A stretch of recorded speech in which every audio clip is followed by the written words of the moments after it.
Okay, now we come to the determination of heavy metals in fish and fishery products.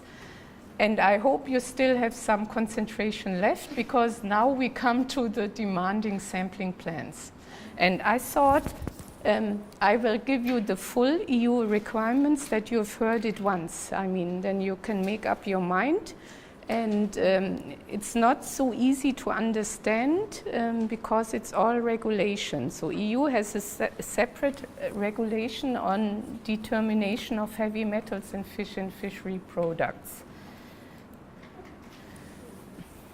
First, you know that we do risk assessment in the EU, where we see public health risk. Risk assessment is done by scientific people knowing the subject, and they come up with a scientific opinion, and they will advise the regulators if there is a health risk and what to do. So we have set many maximum levels for, now I covered lead, mercury, and here in this one, and cadmium is a risk considered in fish. And if you go to the regulation number 1881 from 2006, this is our regulation on the contaminants and residues. Everything is regulated there. Also heavy metals. And then you go down the different sections, and we have one section on fish and fishery products. This is not in the manual. I thought, you know, because in the manual you only find the methods. But I thought you might not understand well if this method is somehow isolated. Because this is a relevant regulation where you have all the maximum levels for substances that could cause health risks. And for mercury, we have under these numbers, the foodstuff is specified, for instance, fishery products and muscle meat of fish, excluding species listed here. It goes on and on. If you go to the regulation, you will find all species. And the maximum levels are different. They are based on risk assessment. So we have here, for mercury, 0.5 milligram per kilogram wet weight, and for muscle meats 1. For lead, there's a risk in muscle meat of fish, in crustaceans, in bivalves, and cephalopods. And always the principle for the testing, when you want to test your fish, you relate them to the maximum level at the end. They always apply to the eatable part. So if you, for instance, eat fish fillet, you debone the fish. If you eat the fish whole, you have to homogenize the whole fish, including bones and skin. It's very important, because maximum level applies to the whole fish. And then changes of concentration in the technology process during sample preparation has also to be taken into account.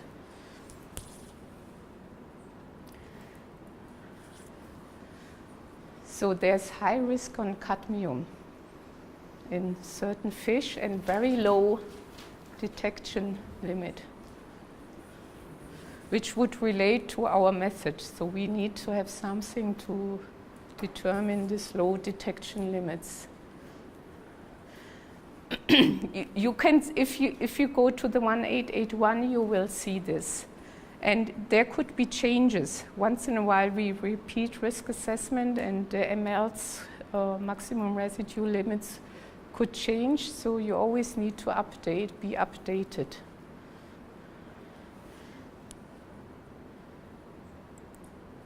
So this is the regulation we have, Commission Regulation number 333 from 2007. This lays down the methods of sampling and analysis of official controls of the levels of lead, cadmium, mercury, and inorganic thin, And the others is not relevant for us now because this is not a risk in the fish. And it says in Article 1 that sampling and analysis for the official controls of the levels of lead, cadmium, or mercury, which is listed in sections 3, 4, and 6 in annex of the regulation 2, shall be carried out in accordance with the annex of this regulation. It's very complicated, but I have translated everything for you. We will go through the annexes, but it's kind of like legislation if you go through. What we had, I checked, there was a last amendment in April 2016, it's quite relevant, which has the number 2016-582, which doesn't tell us anything. But this is the number, and we had some changes in the performance criteria for analysis. So you will see later, in this case, EU gives performance criteria. They tell you also how to validate the method. Based on, not that you need to validate the method like you do, they have their specific criteria spelled out.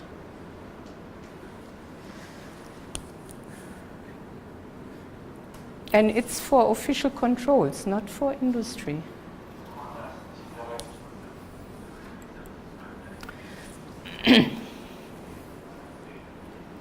Since from Argentina, some news. Okay. This is when I worked on the quality assurance manual, what I was reading that very often there's misunderstanding of the terminology on the sampling. So it needs to be agreed between the laboratory and the inspection. So here, it's good always if you have definition. What in the annex, we have identified what means a lot, what means a sublot, what means incremental sample, aggregated sample, and laboratory sample. And you can read this definition yourself. So what we have in the regulation, also specific because it relates to official control, we have general provisions. The personnel that takes samples should be official, this official grade. Then how to sample the material. Each sublot needs to be sampled separately. Precaution has to be taken not to contaminate the sample. Incremented samples are taken from different parts of the lot, distributed. Then packaging and transporting.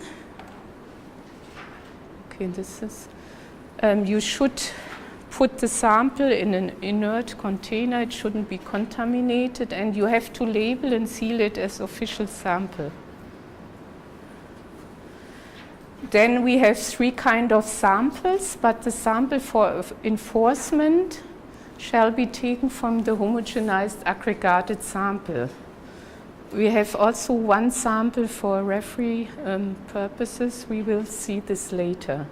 Then there is a general sampling plan. Large lots shall be divided into sublots. Incremented samples shall have a similar weight, so most often 100 grams, should be all the same weight.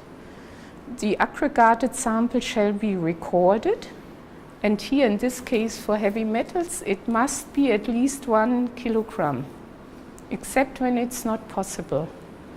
And everything you might change, you need to record always.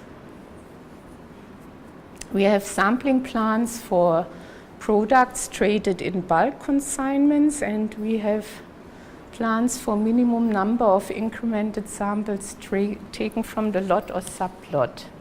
This is general considerations, and this is how it looks like. The tables are given in the regulation. You see table 1 tells you how you do the sublots. If there are bulk consignments, if they are, for instance, above 1,500 tons, the sublot needs to be 500 tons. So 3 in all samples separately. Can you imagine? It's only to show this to you. It's very costly. The same for mycotoxins, and we have a lot of trade disputes and also provisional measures where. I don't see very good, but when you have more than 100 tons and less than 300 tons as a whole product, we have to take 100 tons of sublots. So you have This can deviate 20%. Here. That when your product is 100 tons, then you have to take all of One. it to do sublots. I think it's a no. Yeah, it's coming from, I understand, like if you would have 150, you do maybe 2. Okay. Because what it says, that you can have a deviation of 20%. But okay, our example will be now preparation of the laboratory sample.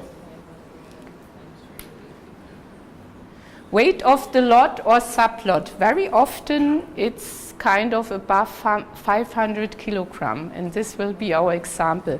This is more or less what we are having. And for this size of consignment, we have to take 10 incremented samples from the lot. Yeah? This is not relevant for us, could be, for you as a competent authority, could be. This relates to packages and units. We have a different sample plan for this. I mean, you have to once, really, if you want to implement, you have to once sit there.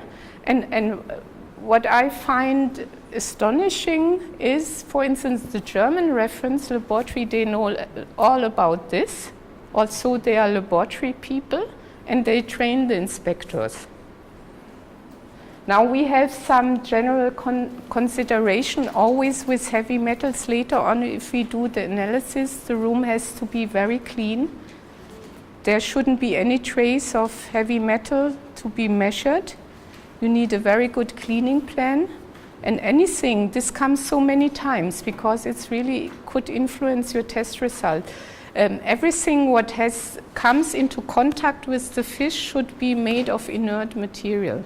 It's written in the legislation so many times. If you take a rusty knife, you can imagine, because we measure at very low limit of detection. Also, if you don't dust your laboratory, you could have, and the aircon is somehow blowing, you could have cadmium in the air. So in all emission could be everywhere. So this is to be considered. The room has to be very separate, alone. I mean, very often heavy metals laboratories, it's a separate room. There you have the AAS in. And this is an overall principle that this representative, or also later on the homogenate, shall not be contaminated, recontaminated. So all the sample material that is receiving in the laboratory is used for preparation of the laboratory sample. So we don't test extra separate. We will have an aggregated sample later on. The laboratory sample is representative to the maximum levels that were set in the 1881. So we did all the sampling, and 10 samples arrived. We do homogenization, and then we get a laboratory sample, and the results from this is representative with the MRLs. So the analyst must ensure that there is no contamination during sample preparation. Wherever possible, apparatus, equipment coming into contact with the sample should not contain heavy metals. So for instance, if you do microwaving, the inlets have to be made of inert material. Is someone having microwave digestion apparatus? No? Oh.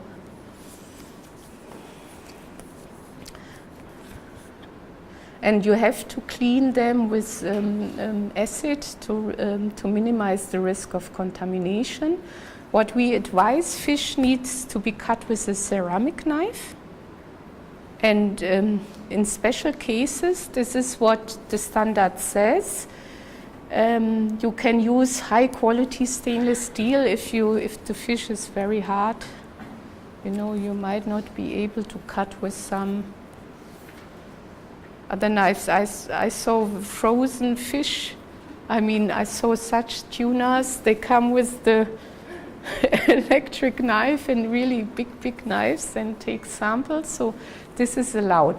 Now, I don't have this standard. I have the old one for the sample preparation. So the legislation gives reference to one EN standard for determination of elements. I know the former one. It's more or less gives some information on sample preparation, use of matrix modifier. If you have matrix effect and gives a lot of more information, is very new one. But the legislation says you can also use any other standard or information. So now we are going to continue. This part is treatment of the sample as received in the laboratories. The number of incremented samples taken by the competent authority, they are delivered to the laboratory. It should be 10. They are sealed so that you know nothing was manipulated in between. Now the weight of the incremented sample must be high for receiving 1 kilogram aggregated sample. This is what we have to have. We have to homogenize 1 kilogram. This is the legal requirement. So if we have 10 samples, then any of the smaller single samples have to be 100 grams. Requirement is also that the complete aggregated sample shall be finely grounded and roughly mixed using a process that has been demonstrated to achieve complete homogenization. Meaning you have to prove that your process is able to completely homogenize. You need also good homogenizer, one that covers 1 kilogram. But we will see later, I will show you what the German reference laboratory is doing, because it's not easy to get such an homogenizer. Now, preparation of the aggregated sample, it's made up by uniting all the incremented samples, and it should be at least 1 kilogram, and it says unless not practical. And as said again, this is repeated also, the weight of incremented samples has to be so large as possible that the aggregated sample weight is 1 kilogram. Now coming to the sample preparation, we prepare sufficient homogeneous sample, we avoid contamination with the elements we want to determine. This was mentioned many times in the legislation, and it covers all processes you do with the sample, from receiving, unpacking, homogenizing, cutting, everything. So you use no reagents during sample preparation, but the water has to be very pure. It shouldn't contain the heavy metals you are looking at. This is why also water quality is very relevant. So you have to have a very good water quality, and you have to check it once in a while. So you check conductivity, because this would be a great source to introduce heavy metals into the sample again. Then you use a special grinder to homogenize. And also in this process, you shouldn't introduce a secondary contamination. So everything what comes into contact with the sample should be inert. Also the tubes later in the microwave digester should be inert, and also the equipment coming into contact direct with the sample shall be cleaned, very roughly cleaned. This is also explained in the standard for sample preparation, how to do this. And if you need to store the sample, it should be stored in such a way that the composition is not changing. And if you need to store away the sample, it has to be deep freezed. Because we have also in this case, because it's official controls, you keep from the homogenized sample 2 portions for any trade concern, for any more or less second opinion. Wait, why did you say you have to keep it frozen? We will see later. If you homogenize the sample, you take 1 sample for the enforcement, which you analyze directly, and you keep 2 portions of the homogenized sample you store away for a certain time in case there is an official request or trade dispute to check again. This is really highly official controls stuff.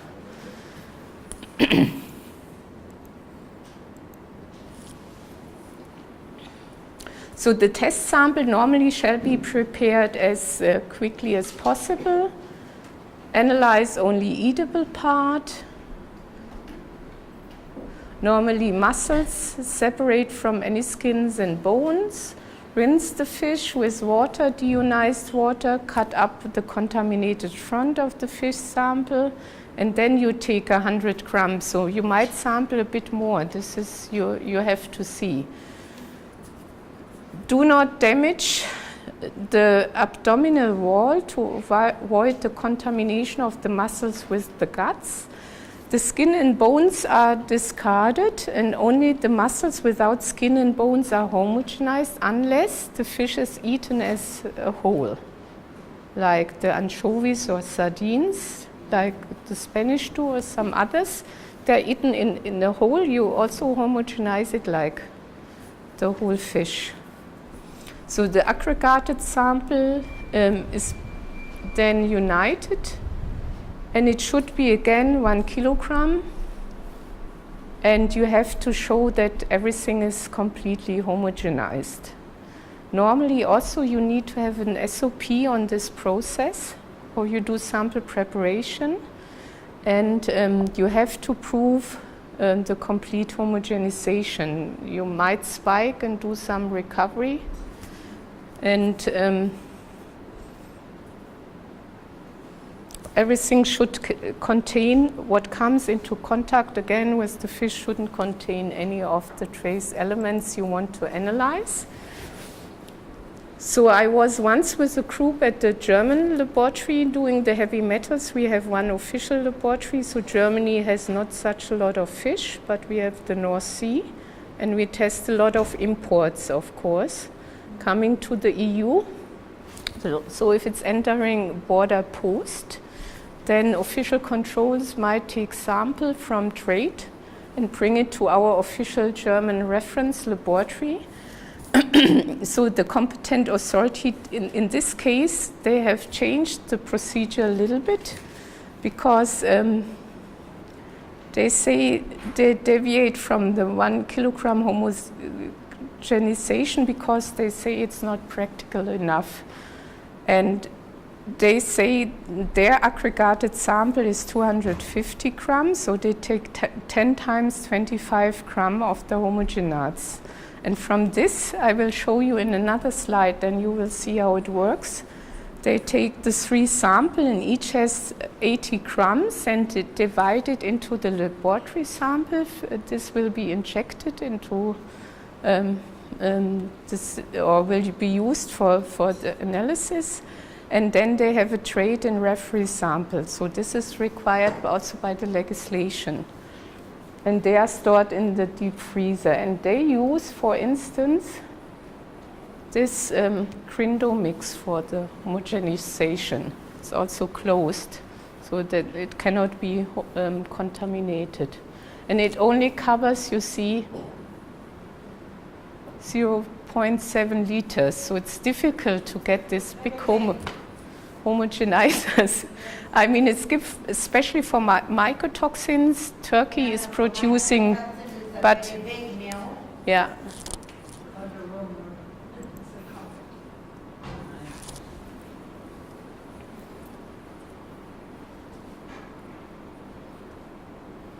So this is how they do this in Germany. They take 10 incremented samples, 100 grams. They each are homogenized. And then they take 25 grams each and combine it. And then you have 250 grams, and 80 they use for the analysis.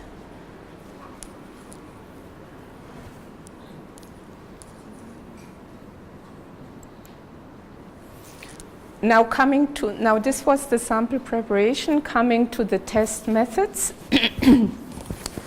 EU is not specifying the test method. You select the ones, and if you go, for instance, to the EU reference laboratories for heavy metals in food and feed, they have a list of all international methods for testing heavy metals online. You see all the different methods that are existing. What most of the laboratories use is this European standard. We also have printed it or giving a summary here in the manual. It's the European standard 14084 from 2003. It's foodstuffs, determination of trace elements, determination of lead, cadmium, zinc, copper, and iron by AAS after microwave digestion.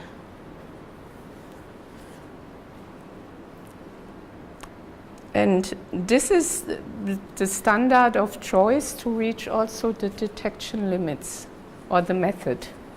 So principle is this: the sample is oxidized by wet ashing in a microwave digester using hydrogen peroxide and nitric acid, and then lead and cadmium are determined by graphite absorption spectroscopy following dilution of the sample extract. And detection limits fall in the range.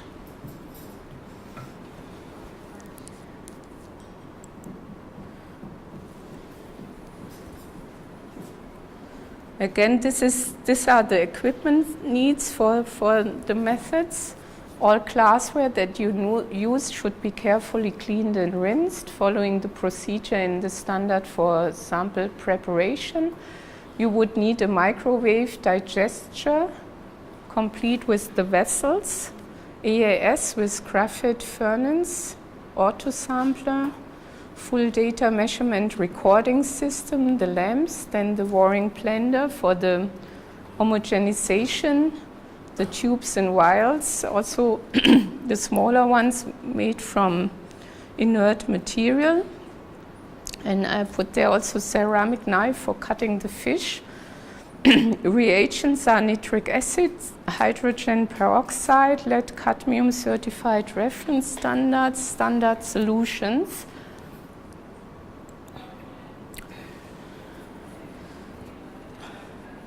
I mean, then you have to run the test. And you need gases, of course, the lamps. And with this method, you have very good detection limits. The price is moderate, so I saw this equipment in many of the laboratories. There are also AAS possible that you can adjust from flame to graphite. It's compact instruments. It also has a limitation, but this is the equipment you would need. Why are they specifically using the AAS? Okay, this is a very good question. I mean, this is okay, because many have no ICP, most. At that time, so some are now coming on and decide to use ICP, for instance, but this was the choice of the method. But as I mentioned, you can take on many methods or equipments. This depends on the laboratory. But most times when you do it, you have metals as EAS. Yes. Yeah. That's not true. No. I mean, we now in the laboratories I'm working with, they have many things. As I mentioned, also mercury analyzer, ICP, different equipment. But at that time, I guess this is more trend in the last years. Most had AAS and work with this. But they also have some limitation. You will see we need to use two methods to detect lead, cadmium and mercury. I compared also ISO with AOSC and it was the same, the old ones I know because I went through. And but what I wanted to say, the difference here is that EU says it's not specific on the equipment and the test method. We have our limits, we have our maximum limits, and what the EU gives is performance criteria for testing. They need to be fulfilled. So limit of detection, if the ML is below 0.1 milligram per kilogram, you have to reach less than 1/5 of the maximum level with your instrument. And this you have to prove record. And also limit of quantification is specifically defined. And then also you need to determine recovery.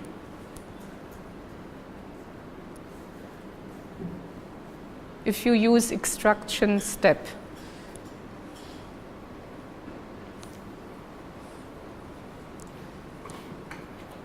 So as long as you fulfill all these requirements, then you can use any equipment and any method. But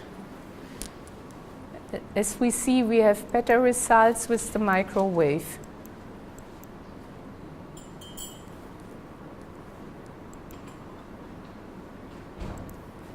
I mean, our standard has this step that we say it's using microwave-assisted digestion. This is a microwave on top. You can see. It goes up higher temperature, it works under pressure, it has better extraction. You have better results.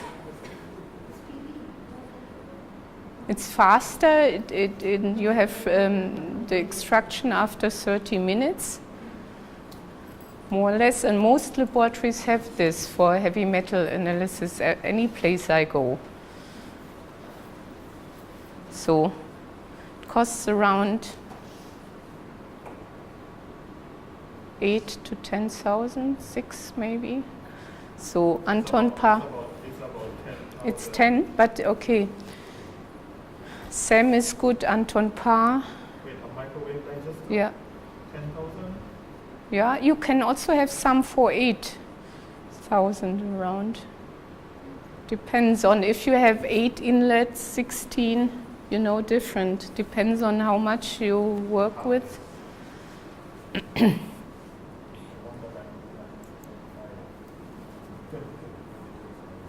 So here the procedure is given, how you portion of the sample you digest with the nitric acid, and you add hydrogen peroxidase in a sealed vessel in a microwave digestion oven.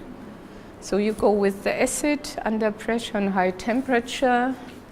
Then you use the conditions for operating the microwave given by the manufacturer. So this is more or less your work in the laboratory, which we cannot fully describe in the manual.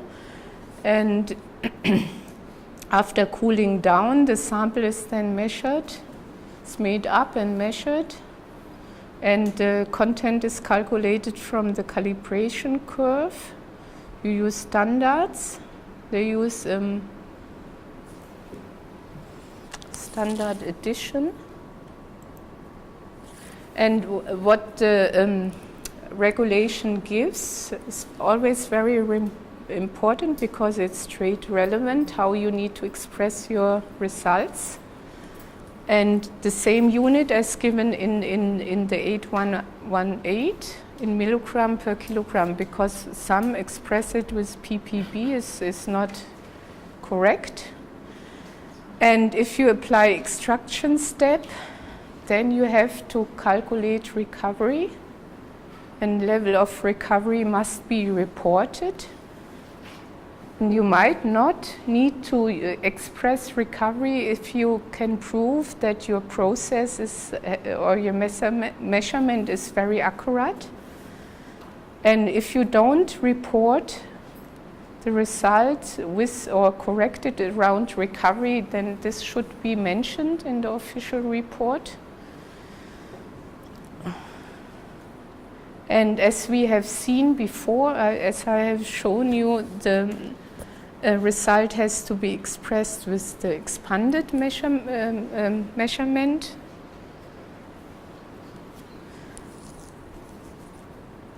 Using coverage factor of 2.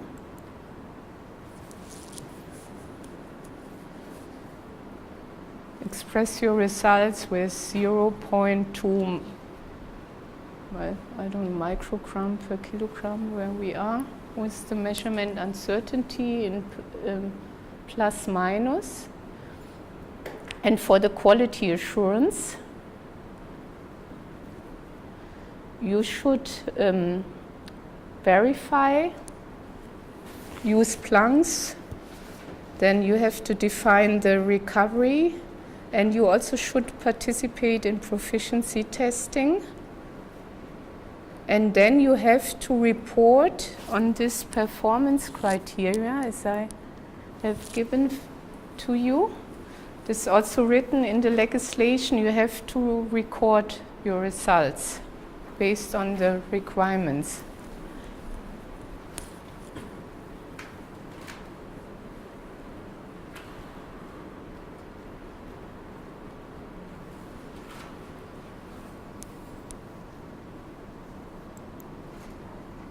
So for mercury in fish, there's another European method, 13806 from 2002, determination of mercury by CVAAS after pressure digestion. Is also using microwave digestion, and especially used for mercury in foodstuffs. I mean, you could also use mercury analyzer, follow any official method, or develop your own. Validate it fully, doesn't matter. And principles are written there.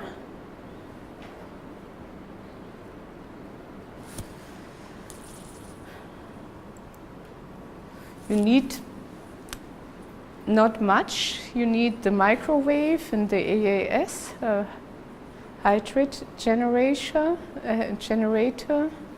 accessories for the cold vapor technique, a mercury lamp, and then the reagents, acids, concentrated nitric acid and hydrochloric acid, then this stannous chloride, and as written there, the solutions, mercury reference standard solution, and zero member compensation solution. Again, you digest a portion of the sample with the nitric acid, and then digest it for a certain time, and then reduce it using a stannic chloride or acid or sodium borohydride, and then the mercury vapor is flushed into the cuvette of the AAS and then measured. And then for your specifics, you need to consult your manual. Also in the standards, a lot of details are provided. Result expression is also given in the manual how you do this. Performance criteria. You have to verify you have here information in the standard on the repeatability, reproducibility. You can use the data, and then you also verify or the EU requirements given, the performance criteria, and you should, as an official laboratory, participate in PTs. This I will show you again. This is for all lead, cadmium, mercury. Also for the others, the standard is also for thin. You have other performance criteria. You will have this at the end of the standard. And you need a good recording on this. Everything what you do in terms of validation needs to be recorded. So acceptance of the lot or sublot, this is not in the manual. It's only that you understand why you need to measure the results, then go to the official controls. And the lot or sublot is accepted if the results of this laboratory sample does not exceed the maximum levels laid down in the regulation 1881. Taking into account the expanded measurement uncertainty and the corrections of the results of recovery.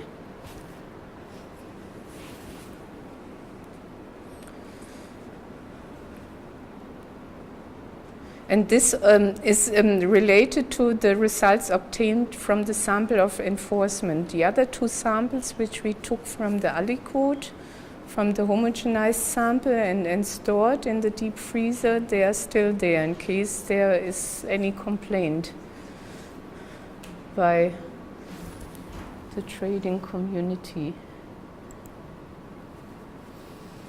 So and then there are also the requirements we discussed yesterday for the laboratories working in official controls. You have to validate using the method, using the validation criteria that are provided in the 882. This is the regulation on official controls. Your laboratory should be accredited on the method you use. If you use these two standards with the AAS technique, then you put these two methods into scope of accreditation. And if you would like to use ICP method, then you give preference to this. You need to participate extra in proficiency testing. You apply your internal quality control, and best would be you use certified reference material. The EU gives always reference to some guidance documents for the validation, which we also have presented in the manuals. Only to show what you do for quality control, good is to use also this mean quality control charts.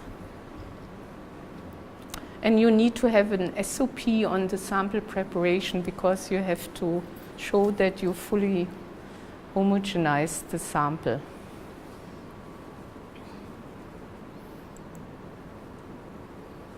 So what is relevant for the accuracy of your results is more or less also the handling, as we said many times. It's also specified very often in the regulation. Everything has to be handled carefully, not contaminated. Glassware needs to properly be cleaned, rinsed with acid. You need to have a good water quality. And also you need to do recovery studies.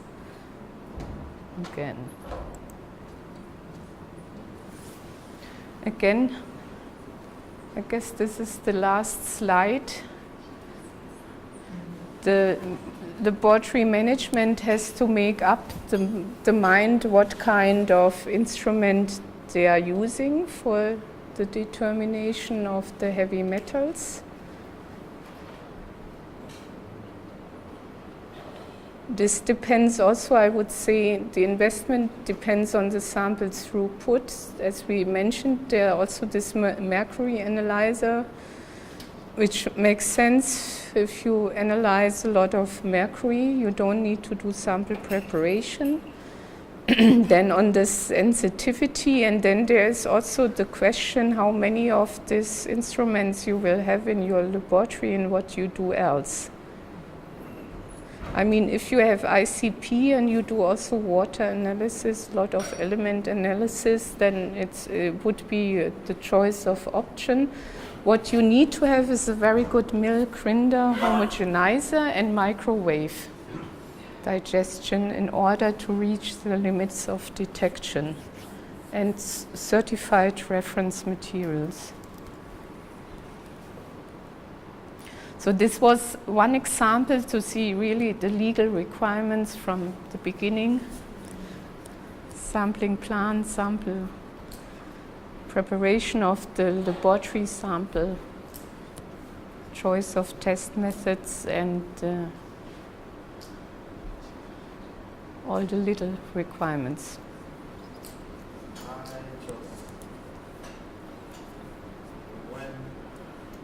When you're going to put a specific equipment to use in your regulation, it's like a TBT. It's like a barrier to trade kind of way. If you're putting a specific type of equipment, if you're going to say that there's many methods that can be validated through proficiency testing and other things like that, and you can show the evidence that methods have been validated and whatnot, then you're still going to put in the regulation a specific piece of equipment where other countries may not be able to afford that equipment, but can do the test despite having this equipment. It's like a and I mean the point, maybe the barrier to trade is the maximum residue limit. You know, they don't. Here, no one says you need this and that equipment, but you have to reach the detection limits. And if you, for instance, do open digestion with acid, then you barely reach the limits. It's difficult. I see this in many of the laboratories, and nowadays they all have microwave digestion. Okay, it's heavy metals is a relevant test. Because I was explaining to you earlier that yes, you can do digestion for heavy metals, but you can also do heavy metals by ashing samples. Yeah, but it's not forbidden. I mean, you can do whatever you want in this case. I mean, we have the performance criteria given in the legislation, which also, you know, which relate to the limit of detection and a limit of quantification. And then you should show that your measurement is accurate. You use certified reference materials. And then if you reach, I mean, you have to have a sensitive method, measurement. This is the point. I mean, I thought this is an example to see how it works with the sampling plan and preparation of the laboratory sample. And as mentioned, this is a separate legislation EU has, specifically for sampling and the method. It's not always the case.